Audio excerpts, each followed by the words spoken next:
Hey, Courtney. Hey girl, what's up? Oh my gosh, bookkeeping. How do you feel about it? It scares me. And like I said in the episode, it immediately makes me sweat. It is not my strong suit either. I despise it, which is why I'm really glad that we had Mrs. Mary Faber on the podcast because she is like the queen of bookkeeping. She's my bookkeeper. She's a bookkeeper to so many in rural America. So we had a really nice chitty chat with her, and I think we learned a lot. Yeah, I did. And I'm going to sign up for her course. Absolutely. Heck yeah. Let's get right into it. Friends, I hope you enjoyed this episode on bookkeeping with Mary Faber. Look at us. Look at us. We're just a couple of rural gals trying to create community and entertain. I'm Courtney. And I'm Annaliese, and we're Egg's most okayest farm girls. Grab a drink. We're here to help. Hello. Courtney, how are you? I'm just great today. It's kind of gloomy out, but that's okay. We have a very special guest here today, the Mary Faber, bookkeeper to many, because today's topic is all about bookkeeping. And I know, based upon conversations Courtney and I have had, and based on conversations I've had with people on Instagram, bookkeeping is a struggle for so many of us. We're just going to have a fun conversation about all of that. But first things first, Mary, would you like to introduce yourself? Hi, thank you both for having me here today. I am Mary Faber, and I am coming to you from very sunny and very warm Illinois. So probably by the time this comes out, it'll probably be snowing and gross. Today, it is sunny and 70. Oh, I'm jealous. Yeah.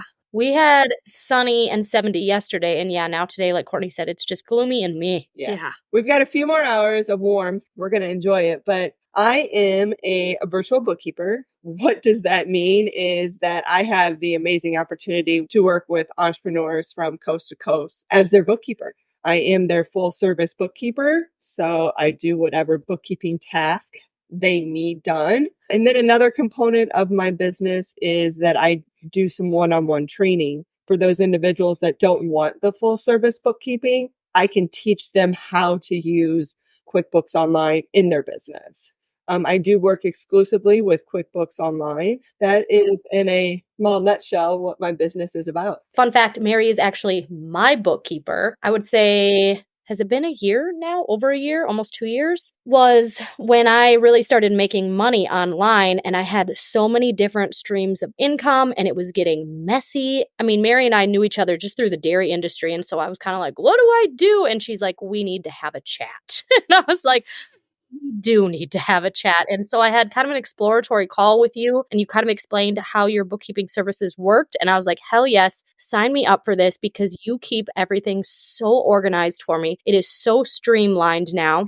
And then come tax season, I'm like, Mary, print me off the form I need to give to my tax lady. And you do. And you do invoicing for me. I've learned so much, and it's just made my life less stressful. Yeah. I am so glad you've come into my life as well now because I don't know shit about shit, and it's a struggle. So I'm ready to learn some things. Yeah. I'm excited to, like I said, kind of talk about both components of the business. Annaliese, I am your full service bookkeeper. I kind of joke that I'm always in the side room getting all the work done behind the scenes. It's the first of the month, so I'm working on all my clients' February numbers and then getting them accurate and timely financials. There's no more of that, oh crap, my tax appointment's next week, and I haven't done anything for the prior 10 months.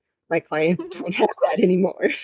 They had their tax appointment, and everything is done on a monthly basis. So a lot of times it's, okay, maybe a little bit of tweaking here and there, or, hey, I need the numbers, and then they can present them, and the tax person can do their thing. Yeah. I think, Courtney, this will be a fun conversation because, like I said, I've already been working with Mary for a little bit, and you're kind of in this new phase of having more streams of income and what am I doing and am I doing this right? So I know you have a few questions prepared for Mary. Should we just hit her with them? Yeah, let's go straight to it. So Erin has always had a taxidermy business, but when we added Green Pastures Cattle Co. to the mix, I've kind of taken over and I don't know what I'm doing. So Nobody does, except Mary. Yeah, exactly. That's why you're here, though. I guess my first question, what would you recommend for people who are trying to do this themselves? Like, would you recommend a program like QuickBooks to get started, or what do you like? The first thing I would recommend is to keep your businesses and your personal separate. Okay. So think of them as just your silo. So each business has its own silo, its own bank account. If you're utilizing credit cards, its own credit card. You mentioned you have a couple streams. So, okay, this business is all in this bank account. This business is in this bank account. What the businesses are completely separate than personal. And the reason I separate that is because number one, if you get into the rules, business and personal must be kept separate. Now, some people are like, rules are rules. But what I'm going to say is at the end of the year, going through your personal bank statement or your personal credit card statement and thinking, was that expense a business expense or was that a personal expense? Maybe you're at Farm and Fleet, right? Fleet Farm, wherever. And you're like, did I buy toys or was that feed? Versus if you're having that on the business card and knowing, okay, I only use this card for feed or business purposes, it's going to make your life a lot easier because I guarantee that's going to be the receipt that you can't buy. Okay. First and foremost, that's kind of what would recommend. Just kind of having different silos, different accounts for each one. Now, with regards to an accounting software, I'm going to kind of push the ball back in your court on what are you wanting, what are you needing, and what is your budget? Because all of your options are going to cost you something. You could do it on a piece of paper, record all of your income, all of your expenses. But guess what? That piece of paper is going to cost you money. Not a lot, pennies probably, but it's going to cost something. Could you do it in a Google Sheet or an Excel? Absolutely. But are you good at Excel? No. Are you good at Excel because you're going to have to be creating a spreadsheet to report all your income because how bad would it be if your columns didn't total up correctly? Pretty bad. There's other accounting softwares out there. There's Wave, there's Xero, there's Quicken, there's QuickBooks. Now, which one do you use? I think it really boils down into personal preference. And if you're like, I don't know, I'm going to say, what does your tax person prefer?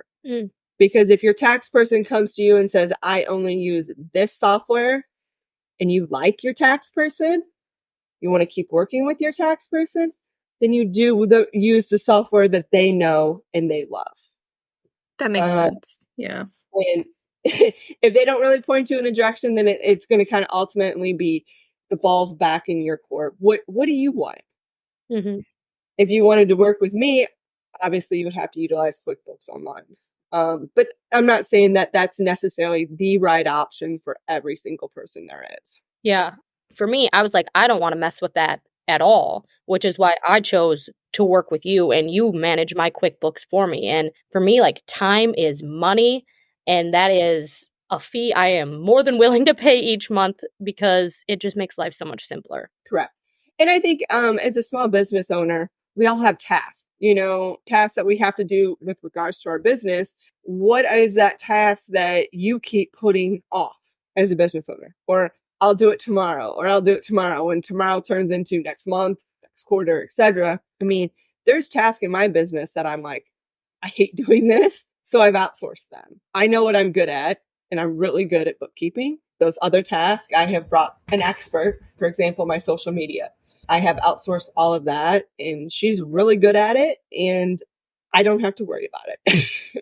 Mm-hmm. I wanted to share Aaron's method of bookkeeping. He wanted to give our business bank account information, login, password, everything over to his tax lady. And I was like, that's scary to me. Is it scary to you guys? I feel like that's not the right way to go about this. You're handing it all over to a stranger. Is that weird? Mary, I had to give you a lot of information. But I mean, you've got all my deets. If you wanted to do me dirty, you could. Okay, so it's not that weird. But I trust Mary, and I don't know this lady. I appreciate you trusting me. And then what I'm going to say, and it's not even a concern because Yes, I see that people's information. I see their confidential information. And I'm far from a doctor, but I kind of view it as in a doctor that specializes in an area that they see this every single day. It's what they're used to. And somebody's like, well, yes, I know where you get gas. I know where you get your coffee. I know where you typically spend your money, but it's not something I'm going to be talking about to anybody. I take my clients' confidentiality very, very seriously. You're giving that information to your tax person is that they're literally going to have that data, and then they are going to be putting it into category. Okay, this expense, this is a fee expense, this is an income. Probably going to get the job done, but I always look at it as there's different users for your business data. Okay, think about it. You as a business owner, you're going to use the information to make business decisions. Okay, number 2 is your banker, right? Your banker is going to look at it. Hey, can you afford this new piece of equipment? Can you afford more cows to give you that approve or deny on the loan? And the third one is the government for taxes. What you need for taxes, yes, you need to file your taxes, but that data is not going to necessarily help you make a business decision. As a bookkeeper, I try to satisfy all those users, but by providing just different data for each one. So for a farmer, the IRS only cares about feed cost, but maybe you as a business owner, okay, I want to break it down by species, or fat calves versus breeding cattle, or calves versus milking, or cattle for food versus donkey food, whatever. IRS doesn't care about that, but you as a business owner might. Real quick, Mary, maybe we should discuss the difference between what you do, bookkeeping, versus like an accountant. Mm-hmm. So as a bookkeeper, I am not a CPA, so I am not a certified public accountant. What I do is take people's, their business transactions, and I accurately record them. All of their numbers are in there properly. I invoice on their behalf. I'll pay their bills. I do the payroll if they need it. An accountant can do all this, but a lot of times they're more on verifying your financials, your profit and loss, your balance sheet. And then some of them ultimately do taxes. I could do taxes, but I do not file taxes. I strictly work on the numbers. Imagine your bookkeeping is a puzzle. So I take your puzzle and I put it together for you, and then you hand it off to your banker, the tax person, or you use the information yourself. Here's another question. Growing up in school, I'm assuming there's 2 types of kids, right? There's the kids that have the nice, organized folders. The papers are neatly in the folder. And then there's the kids who just stuff the shit out of their backpack. What kind of kid were you, Mary? I'm guessing you were the organized one. Yes. I am very much an Enneagram 1. Everything has its place, and it has to be perfect, which as a small business owner, I sometimes have to move on for that complex. I struggle mostly with that, like that social media post. Like I wouldn't post it because the wording wasn't perfect, the picture wasn't perfect. But when the bookkeeping is that every number has a spot and that your account is reconciled to not to the penny, it's perfectly reconciled, and very much an Enneagram 1 introvert that likes her numbers. Courtney, what kind of student were you? I don't know. I think I kind of fell in between the two. I wasn't super organized, but I wasn't like totally lost. What about you? You're organized. No. I mean, like organized, like messy organized. Like there's shit everywhere and it is not perfect. Like I don't like clutter. I don't like things on my counter, but I will shove the shit out of a drawer, Yeah. Same. And Tom still gives me a hard time because we were in college together and we'd have so many classes together. And he was very neat, organized. His papers went in nicely. He always knew where everything was. And I was like, when we're done with class, I am putting everything in my backpack as quickly as possible and just like, I'm on to the next thing. I already forgot about what we did, Yeah. And yeah. I think that's kind of, I'm always just like on to the next thing, that I don't take the time to kind of organize and tie up loose ends as quickly as I should. It would make my life a heck of a lot easier if I did. I feel you. I mean, and that's why there are people like Mary to help us. Mm-hmm. Yes. I think this would maybe be a good time to talk about I did some bookkeeping blunders. I asked my followers for the time they royally screwed up their bookkeeping. Seems like there's a lot of us that need some Marys. So I'm going to read some of these, Mary, and I don't know, we can just kind of talk about them. If you feel like you can offer some advice on how to avoid that situation in the future, please do. Like I said, I asked followers the time you royally screwed up bookkeeping.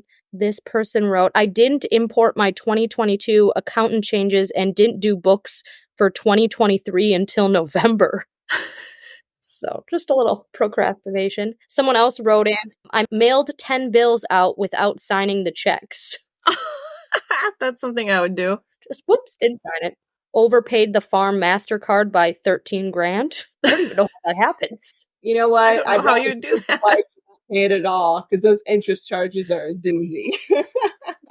True that. Somehow deleted years worth of book work out of QuickBooks and couldn't restore it. Oh, that's shitty. That makes me think that they were on a desktop. Okay, because that's a big thing I see is desktop versus online. Everybody has a very, very strong opinion. Desktop is based on your machine. So it is saved on your computer. So, which is great, grand, wonderful. But how many people out there that are doing their own bookkeeping don't back up anything? Think about it. How regular are you backing up your cell phone? Anything on your computer. That was a downside of desktop is that if you didn't back it up and you lost it, you're screwed. Yeah. You are having to go back to the last time you backed up to get in rebuilding your data from there. Online is cloud-based. And so it kind of takes that problem out of the equation. Some people don't like the cloud. So yeah, that's interesting. I would not have even thought about that. Yeah. And we're millennials. We should know all about the cloud. I still don't understand the cloud sometimes. Like where is it? How do I access it? How do I get in the cloud? My storage keeps like filling up and I know I need to clean the cloud. There's things I need to get out. I just keep buying more storage. Nobody knows actually how to get in the cloud. We just keep buying more storage. Yeah, I need to do a huge purge on my phone because I'm almost out of storage. I don't have time to do that. So it's easier to just buy more storage. Exactly. If anyone here is listening, maybe this is a virtual assistant problem, but who do we hire to clean out the cloud? To go through my 20 million pictures I have and those ones that are blurry but stored on the cloud to get rid of them. Because I just had to do that the other day because I got the notification that you don't have any more storage left. And so it took me hours to delete stuff. I'm wondering if it's a sales pitch. Funny. Who knows? Conspiracy theories. What a coincidence. I had a few people write in saying, I feel like anytime I open QuickBooks, I'm about to F it up. I think that is the number one fear that most people have is, I'm going to mess it up. My experience is, yes, you know you're not going to screw it up, but yes, I understand your fear. QuickBooks is an online accounting platform that is amazing for small businesses. But on the downside is there are a lot of options and a lot of different ways to do accounting tasks. And if you weren't trained or you're not familiar with that program, it's probably like a deer in the headlight look. Like, what do? I don't know what to do. I need to record this income check or I need to record this bill. How do I do it? You know, like I tell people, like everything, you can find answers to 99% of your questions online, right? Some of them might be kind of outlandish, but you can kind of get you to the right resources. But is it going to be applicable to ag? Probably not. And that's kind of those people that are like, I don't necessarily need you to do my bookkeeping for me. I want to keep it in-house, that I show them how to use the program. I was on a call last week with a farmer and she admitted that she was embarrassed because she's like, I knew I could figure this out, but she still scheduled an appointment with me and I was able to help resolve her problem in less than 5 minutes. And she's like, I don't know how long it would have taken me. She hadn't reconciled her bank account. I believe it went back to early 2022 that I was able to help her get that resolved in less than 5 minutes so that she could get it reconciled to current. Now, yes, she could have probably figured it out on her own, but I was able to work with her and kind of give her some tips. Number one, I kind of showed her what had happened. We got it fixed, and then kind of tips moving forward if something like this happened again. A lot of it is having that connection to somebody that could help you. And so literally we worked on a call to we can get her books current so that she's going to be able to do their tax situation all taken care of. She's like, I want to meet with you again in April. And we're just going to kind of expand on her QuickBooks knowledge so that, just kind of show her some tweaks and tips to make her life easier. And it was just a 60-minute call. Yeah, that's so helpful to have somebody in your corner like that can easily help you find a solution to a problem, but also understands agriculture, Yeah. And maybe this would be a good time for you to talk a little bit about your background. We didn't really talk about that before because your business is 3 years old. So tell us a little bit more about you because you grew up in the egg world and how your business got started. And I mean, that's really what makes you so special and unique. Yeah. So I grew up on a dairy and grain farm here in Central Illinois. I am the 5th generation to call Mackinson Dairy Farm in Pontiac, Illinois home. I always kind of said I didn't have it in me to farm 7 days a week. I kind of went to school. I knew I wanted ag. I knew I wanted business. So let's combine them together in ag business. Great, great, wonderful. During college, took different classes and really kind of focused kind of on the numbers, the number component of business, not necessarily the accounting, but more on the finance. Got out of college, got a big girl job, kept working, got my master's of business administration. And then I was working at a co-op up in Northern Illinois as kind of like their credit, managing their credit. Started dating a guy that was teaching ag at my local high school. I said I was never going to move back home. So you can kind of see where this is going. And then got an opportunity to work at a local co-op back home. And so I moved back home, said I was never going to do it. Here I am. Jesse and I got married. We have 2 kids. Ava's 11, Eli is 9. And so, yes, I am fully ingrained. And we live 2 miles from where I grew up. My last corporate job, I was controller for an agriculture business. So I worked with them for over 10 years and really oversaw anything that dealt with the number. I paid the bills. I oversaw all of the invoicing. I processed their payroll. I did their patronage. I worked on all their month-end reports, all of that. And the little thing called COVID hit. And they sent me home to work from home because I could. I needed internet and a computer. And that's when I really kind of fell in love with working from home. Like, really, really liked it. I'm like, I don't ever want to go back to an office.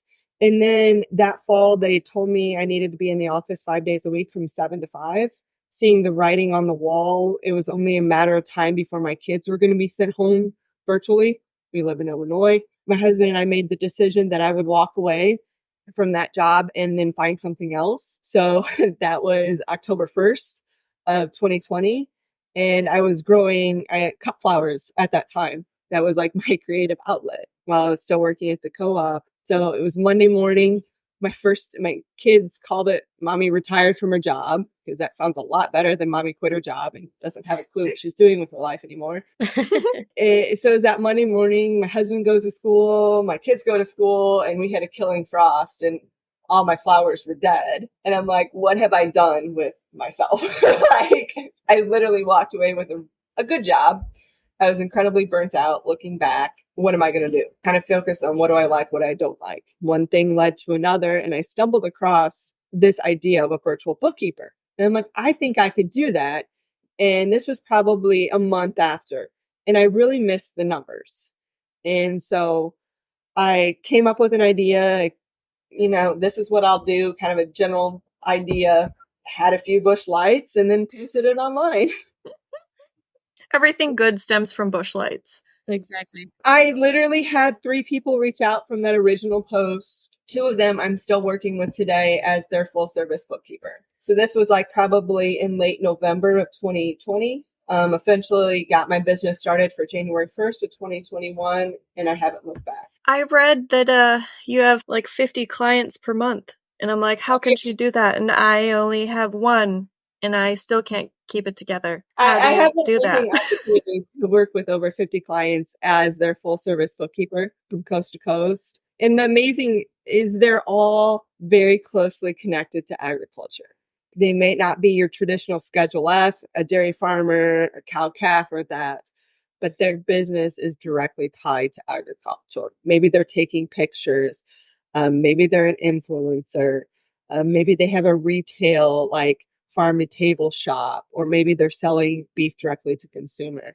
There's some amazing, amazing businesses all across this country, and I get to work with a lot of them. I'm just so glad that you are one of those freaks that loves the numbers. She was missing the number. Not something you would ever hear me say. That has never crossed my mind, but Oh, but takes all kinds of kind.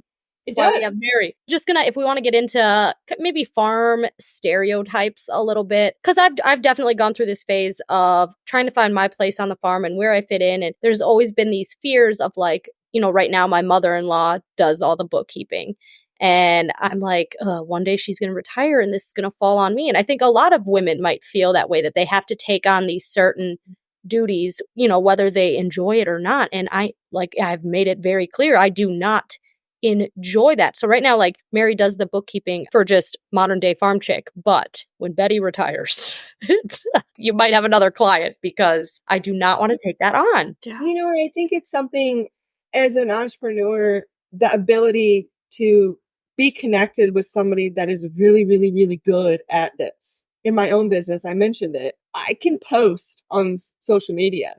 I did it, and that's how Annaliese and I met, is that I was promoting my family's dairy farm and, talking about dairy products. I grew a fan page. Like, I know I can do all that. And I enjoy it to some extent, but I love doing bookkeeping more than I like making a Canva graphic or finding a trendy music or whatever, or setting up a workflow in Flowdesk. Like, that is, to me, awful. Mhm. And that's what I would prefer to do other than what you do. So yeah, I understand you. Mhm. And then being able to say, you know what? I know I can do it because I know I can. I just don't want to, but here's a really great person that can do it. And then I can do this. And then I also say you got to put a value on your time, because what is your time worth? Is doing this the best thing for your family and your business? I'll be the first to admit. Oh, I did have a house cleaner. I'm between house cleaners, but I'm going to find a new one. Like, I can clean my house. I don't want to. Right? Yes. So I will be doing it until I find another one, but I'm not ashamed of that. There's meal prep services out there that I utilize because I don't have a ton of free time. Mhm. I have my business, and in addition, my kids are super active in sports. Then we have show cattle. We haven't even mentioned that, is that I have a barn full of, I call them my high maintenance cattle. There's that component that takes an aspect Mhm. too. So Yeah, I think it's really important to realize what your strengths are, but also what you enjoy. And if it's not something you're super great at or enjoy, like, outsource it. Courtney and I were just talking earlier today about next week's episode, because a common question we get is like, how do you do it all? How do you juggle it all? How do you balance it all? We don't. We can't. Yeah. Stress over here. We're doing the best we can. Right. no, you can't. Anybody that says they have the perfect work family balance, they're lying, because there's times when my business, like right now, I need my business on point. It's tax season. My clients need this information so they can get their taxes. Don't look at my fridge. Don't look at my house. The fridge is only And the filled with laundry. bush lights. Well, my boss got me a nice little beer fridge for here in my office. And right now I was up in Wisconsin in January for an event, and I completely stocked up on spotted cows. So I am living large with spotted cows. So Yes. heck Yeah. yeah. My cheese drawer is stacked, but what we're having for dinner tonight is it's a great question. I have no idea. But, you can't do everything. And so you got to pick kind of you've got to balance a plate, and which plate needs the most balancing right now. And it's tax season, so my kids are good. I mean, they kind of trump everything. Mm-hmm. Well, I love that you have a background in agriculture, because right now, like, we do pay someone to do our bookkeeping. She is like with the accountant that we have, or our tax accountant, but she does not have a background in agriculture. And it makes things a little more difficult, I think. It does. Mm-hmm. So it does. And I'm not saying that they're not doing a great job. There's certain things like I'll see, like I know a product, okay, that's chemistry for a field, or DAP, potash, liquid nitrogen, for the crop inputs, artificial insemination. I mean, embryo transfer work for vets, your vaccines and your medication for cattle. I can see a name of it. I'm pretty familiar with a lot of it. Those I don't know. I do Google. I do have to be cautious because some people can buy some weird stuff online, and I don't need that showing up on my Google searches. Whoa. Hold up. Now you have to. Now you need to share. I can't remember the exact name of it, but it was a client and they're huge into hunting. And it was like Big Buck or something. And it was a hunting like membership club. And I'm like, gosh, what is this? I love that your mind just immediately went there. It seems like you just mention it and then Google's listening, and then you start getting Facebook ads. Mm-hmm. And you never leave your phone unguarded, because somebody, like, that's the meanest thing you could do to somebody, is take their phone and then start like random Google searching. And then like there for a while, I had doe urine ads constantly filling my Facebook feed. Lately, speaking of that, this is kind of off topic, but Erin and I share a Facebook account, and I'm like, what have you been doing lately? Because it's like seniors or like elderly women in lingerie popping up on our older women in like lingerie. I'm like, what have you been saying around your phone? It's just a running joke. Please, let's make sure we write that down. And when we have Erin and Tom on the podcast, we will harass him about this and interrogate him. Be like, what is going on? That's going to be an epic episode. I mean, it really will be. I'm excited for that one. You need to get a date scheduled for that for all your listeners, so they can believe me, we are working on it. I don't know why it's the schedule, because we want to do it in person. We want to like get together, and it's just so hard. Like, and children are hard, and yeah. All the babysitters left me right now. They're all on vacation. Darn them. It'll happen though. Courtney, did you have any other like kind of questions for Mary? Yeah, I have one more. Earlier you spoke about like keeping your personal and your business accounts separate, which we do a good job of. But lately I just keep adding more things to it. So Green Pastures Cattle Co.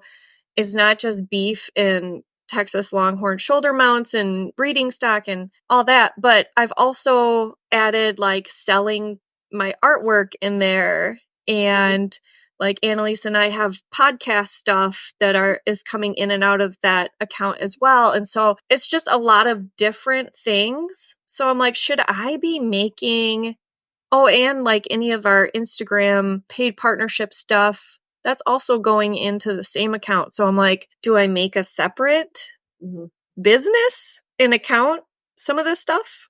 That's a great question. And it might be something where you decide with the advice, like legal advice, what is best for you guys individually is that they say, okay, we're going to keep all your Schedule F stuff so that all your cattle stuff here. But then, okay, let's maybe create an LLC for your, social, we call it social media and your artwork and stuff like that. Somebody that could sit and look at your tax structure, that'd be a great question, like after you get your 23 taxes done, and be like, okay, for next year, what should we do to be the best for us individually and as a business? What you use for social media, the programs you might not necessarily need for your business. Zoom, Canva, yes, you might use them a little bit on the farm, but your business, your art products, your art supplies, that's not going to show up on a Schedule F. your art canvases, those things like that, is that by putting them together, having that as a business, and what it's going to do is help you as a business owner see exactly what business is making you money. How much am I making from painting? How much am I making from social media? How much am I making from raising cattle or selling breeding stock or selling, beef? Those are kind of some things to kind of keep in mind. I would tell you, if I was working with you as your ongoing bookkeeper, we manage it in one QuickBooks account. Some people might tell you that. I know the program well enough that I can kind of have different entities in the same subscription. Work with your tax person, and then they can help you get it kind of set up and be like, okay, I don't want to pay any more taxes than I have to. So let's figure out a way to do the best for your business. Those write-offs, right? Well, funny you should bring that up, because Courtney and I wanted to play a little game with you called Is It a Business Expense? Can I write it off? Oh boy. So we're just going to think of some random ones. So okay, as a dairy farmer, if I go buy new rubber boots, is it a tax write-off? Is it a business expense? Some would say that yes, because it would be a uniform. And then any of these, I'm going to say it's going to be at the ultimate discretion of your tax preparer, because they are the ones signing off on your tax return. So they may, I might say, yes, I could see that. And they might be like, yeah, it's not because of this. So this is a disclaimer, but a uniform expenses because, you have to wear it on the job, that you could argue that it would be a uniform expense unless you wear them out in public. Noted. Okay. My question, if Annaliese and I wanted to go get vampire facials, is that a write-off? Because our faces are on the Instagram. Okay. So here's the interesting one, is that you could argue because of social media, and this, your tax person will have the ultimate discretion, is that maybe if you did a social media post talking about it, and if you worked in conjunction with them, maybe the salon or the person, is that maybe there could be, okay, I'm going to do this post. And then, yes, you could argue that if this product is needed for your brand, that you could say, now, if your tax accountant is, especially in the ag communities, that maybe your tax person does not know social media income, they might be a lot harder to convince them of it. So be prepared if they say, yeah, that's no. But I say created content, anytime you buy something for a brand shoot, but you got to be prepared to justify it. If could you sit across the desk from an IRS agent and say, this is needed for my business? It may not be as black and white as a computer. So you just have to basically be prepared if you get audited and you have to justify it. You have to justify it towards a keeper. Is it a business expense? Me knowing what you guys do, I would say yes. Then the tax person, do they agree with what I think? Yes or no? And then what an IRS agent. A good example of somebody would be like a week's vacation in Hawaii, because that sounds amazing, right? Yeah. But for my business, it doesn't make sense. But what if I was a travel agent that I sold my clients' vacations and I was going to Hawaii researching hotels and meet restaurants? That would very much be a business expense. I'm going to a conference. There's an amazing conference or a retreat for my business, right? So it's a lot of times why these conferences are at neat locations so that your lodging, you got to travel to get there, your meals while you're there, those are business expenses. So what we need to do, what I'm hearing is for my next mastermind, Courtney and I need to go explore different locations for research. Yes. I wouldn't explore too many because they're not going to catch on. But let's just say if you could go anywhere, where would it be? That's why a lot of times Vegas is so popular for business, is because you could also business is paying for your hotel, and then you can have fun on the side. I'm all I about that. love Vegas. Let's go explore that. Yeah, the next mastermind's in Vegas, guys. Annaliese, you went to Vegas for a business trip recently. I sure did. Thankfully, because of your advice and coaching, I wrote the shit out of that trip. Right off. I always tell, like, for these is like traveling. What if you worked for a boss you didn't like? Would you be paying for these expenses out of your pocket? Oh, yeah. Okay, that's a good way of looking at it. And even my paper, my pencils that I use in my office, that it's so easy to add them to my Amazon cart or add them to my Walmart pickup. But that's a business expense. That the envelopes that I use to mail payments, that's a business expense. I shouldn't be paying for that out of my personal. So I'm guilty. I'm sure it all adds up too. Like all these little expenses, I'm sure it adds up to be significant. Oh, I can only imagine. Yes.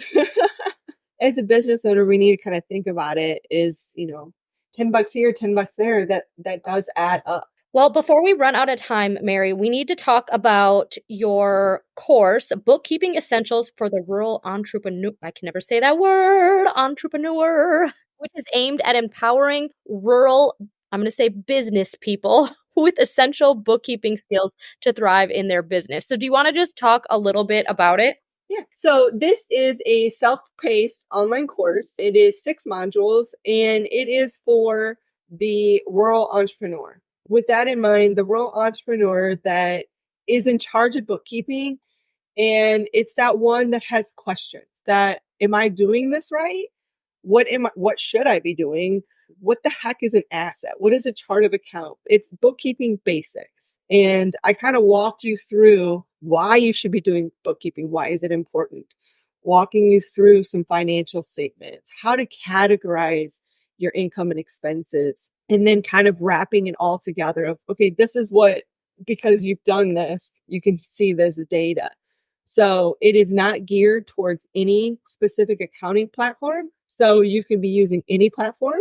You could be using a piece of paper to QuickBooks Online, but it's for that person that you would say your bookkeeping knowledge on a scale of 1 to 10, 10 being expert, you're probably in that 0 to 4 range.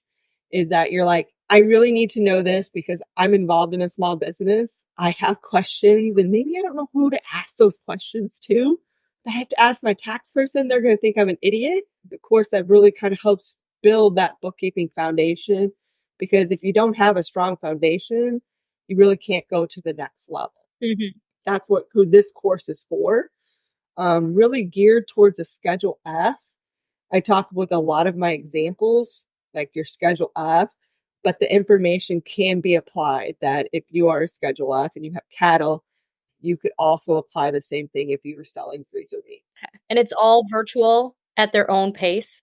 Correct. It's all videos. So after you purchase the course, you get access to all the videos and you can go through them at your own pace. All right. So for those of you that are listening and find yourself in this 0 to 4 range of bookkeeping, you're like, I need a little assistance. You should probably consider Mary's course. If you are, we'll have it linked in the show notes. And then we actually have a code to share with you. The code is OK Farm Girls, OKAY Farm Girls. Check that out in the show notes. Mary, do you want to just share your website, social medias, where people can contact you if they have more questions? Absolutely. So on Instagram, I'm Mary T. Faber, and my business name is Mary T. Faber Solutions. On the website, you can find me if you have any questions. Easiest way to reach out through one of those platforms, and I'd love to have a conversation with you, whether it be about the course or ongoing bookkeeping. I appreciate the opportunity to chat with you guys today. Yeah. Thank you so much for being here. I learned a lot. Are you feeling better, Courtney? Do you feel more empowered or are you feeling more frazzled now? I told Annaliese before we started today, I was like, I'm already sweating because this subject makes me feel like I have failed, but I'm feeling a little bit better about it. I'm going to sign up for your course because I think that'll be helpful and make me feel a little more comfortable. So, yep. That's kind of my goal, is that, to kind of help people get them over that anxiety of bookkeeping. Somebody's like, well, how often should I be doing my bookkeeping? Should I be doing it every day? And my question, I'm going to kind of push it back on them, is how often are you doing it right now? Well, if you're in that boat where you're doing it maybe once a year, a week before your first tax appointment, then I'm going to encourage you to say maybe do it quarterly. You're not going to lose 25 pounds. I'm going to lose 5 pounds. It's a heck of a lot easier than trying, make a manageable goal. Once you've mastered that, then maybe you go, okay, I'm going to do it monthly, to kind of get you into that position. And as you do it more, you're going to get confident. And that's kind of the big thing, is giving people the confidence and, okay, I'm doing it right. Everything is reconciled. And then being a resource out there if people have questions. I think there for a while, people had questions and they didn't know, and they didn't even know who to ask. Mm-hmm. And that's the demand that I've been trying to fill with my business. Well, we need to give you some sort of like sexy, fun bookkeeper name, because you're just, the bookkeeper to those in egg. I don't know. You deserve a better title. Yeah, we'll have to think on that. Yeah, you guys think about that. Maybe, after a few whiskeys or something crazy like that, it's just going to randomly pop into you. I'll let you guys do that now. I'll keep doing what I do. All right. Yes. Perfect. Well, thanks so much again. I hope you gals have a day. Thank you. You both. too. Have a good one. Thank Bye. you. Bye. Guys, thanks for hanging out with us today. If you had as much fun as we did, would you do us a favor and share this episode with a friend? Speaking of friends, can we all be friends over on the Instagram? You can find me at @ModFarmChick. And me at Mrs. Green Pastures Cattle. See you next week, guys.